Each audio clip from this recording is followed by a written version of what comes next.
ദൈവം സാറായിക്ക് ഒരു മകനെ വാഗ്ദാനം ചെയ്യുന്നു. അബ്രാമിന്റെ സന്തതികളെ അനുഗ്രഹിക്കുമെന്ന ആദ്യ വാഗ്ദാനത്തിന് 24 വർഷങ്ങൾക്ക് ശേഷം ദൈവം അബ്രാമുവായുള്ള തന്നെ ഉടമ്പടി അഥവാ വാഗ്ദാനം പുതുക്കുകയും അവന്റെ പേര് അബ്രാഹം എന്നു മാറ്റുകയും ചെയ്യുന്നു. അവൻ സാറായുടെ പേര് സാറ എന്നു മാറ്റുന്നു. അബ്രാമിന് 99 വയസ്സുള്ളപ്പോൾ ദൈവം അവനു പ്രത്യക്ഷപ്പെട്ട് അവനോട് പറഞ്ഞു, ഞാൻ സർവശക്തനായ ദൈവമാണ്.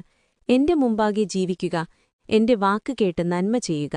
ഞാൻ നിന്നോട് എന്റെ ഉടമ്പടി സ്ഥാപിക്കും, നിന്റെ സന്തതികളെ വർദ്ധിപ്പിക്കും. അബ്രാം നിലത്തു വീണു. ദൈവം അവനോട് പറഞ്ഞു, നിന്നോടുള്ള എന്റെ ഉടമ്പടി ഇതാണ്, നീ അനേകം ജനതകളുടെ പിതാവാകും. ഇനി നിന്റെ പേര് അബ്രാം എന്നല്ല, നിന്റെ പേര് അബ്രാഹം എന്നായിരിക്കും. കാരണം ഞാൻ നിന്നെ അനേകം ജനതകളുടെ പിതാവാക്കിയിരിക്കുന്നു.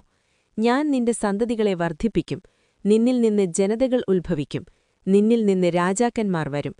7 ഞാൻ നിന്നോടും നിന്റെ സന്തതികളോടും തലമുറ തലമുറയായി എന്റെ നിയമം സ്ഥാപിക്കും.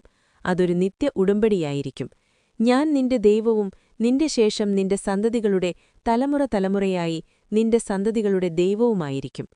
നീ ഇപ്പോൾ പരദേശിയായി പാർക്കുന്ന കനാൻ ദേശം മുഴുവനും നിനക്കും നിന്റെ സന്തതികൾക്കും ശാശ്വതാവകാശമായി തരും. ഞാൻ അവർക്ക് ദൈവമായിരിക്കും. പിന്നെ ദൈവം അബ്രഹാമിനോട് പറഞ്ഞു, നീയും നിന്റെ ശേഷം തലമുറ തലമുറയായി നിന്റെ സന്തതികളും എന്റെ നിയമം പാലിക്കണം. നിന്നോടും നിന്റെ ശേഷം തലമുറ തലമുറയായി നിന്റെ സന്തതികളോടുമുള്ള എന്റെ ഉടമ്പടി ഇതാണ്, നിങ്ങളിൽ പുരുഷപ്രജയെല്ലാം പരിച്ഛേദനയേൽക്കണം. നിങ്ങളുടെ അഗ്രചർമ്മത്തിന്റെ മാംസം നീക്കം ചെയ്യണം. അത് എനിക്കും നിങ്ങൾക്കുമിടയിലുള്ള നിയമത്തിന്റെ അടയാളമായിരിക്കും. നിങ്ങളുടെ തലമുറകളിലെ ഓരോ ആൺകുട്ടിയും ജനിച്ച 8-ാം ദിവസം പരിച്ഛേദനയേൽക്കണം. നിങ്ങളുടെ വീട്ടിൽ ജനിക്കുന്നതോ നിങ്ങളുടെ സന്തതിയല്ലാത്ത അന്യനിൽ നിന്ന് വിലയ്ക്ക് വാങ്ങിയതോ ആയ ഏതൊരടിമയും പരിച്ഛേദനയേൽക്കണം. അത് നിങ്ങളുടെ ജഡത്തിൽ എന്നേക്കും എന്റെ ഉടമ്പടിയുടെ അടയാളമായിരിക്കും. അഗ്രചർമ്മിയായ ഏതൊരാൺകുട്ടിയെയും അഗ്രചർമ്മത്തിന്റെ മാംസത്തിൽ